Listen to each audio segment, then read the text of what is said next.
named Charles Dickens. Yes, from merry old England. And would you believe I never saw a Christmas tree until I was an adult? No, we didn't have them in England. Let me give you a little history of the Christmas tree. The custom of decorating small evergreen trees at Christmas began in, anyone? Germany.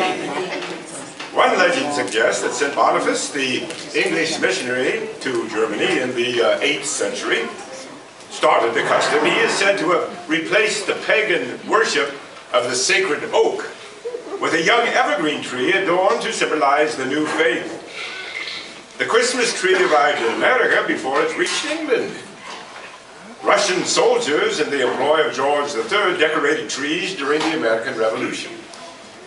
And even earlier, German settlers in Pennsylvania were decorating Christmas trees with lights, sweets, and colored papers. The Christmas tree became part of the traditional English celebration only after the marriage of the German Prince Albert to Queen Victoria. Now you know a little bit about the Christmas tree. But when I did finally see a Christmas tree, as you know, I love to write. And you would guess, yes, I wrote about it, and here's what I wrote. I have been looking on this evening at a merry company of children assembled around that pretty German toy, a Christmas tree. The tree was planted in the middle of a great round table and towered high above their heads. It was brilliantly lighted by a multitude of little tapers, and everywhere sparkled and glittered with bright objects. There were rosy-cheeked dolls hiding behind the green leaves, and there were real watches, with movable hands at least, and an endless capacity of being wound, dangling from innumerable twigs.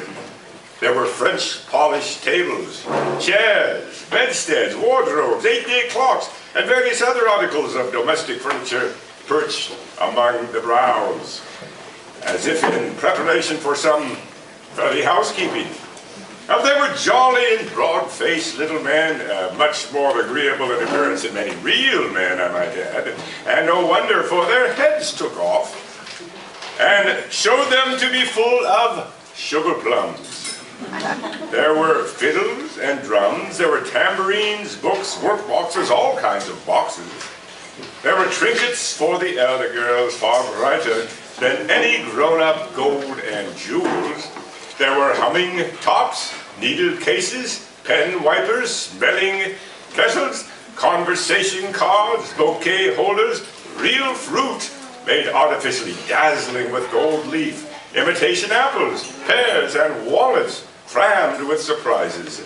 In short, as a pretty child before me delightedly whispered to another pretty child, her bosom friend, there was everything and more. Thank you.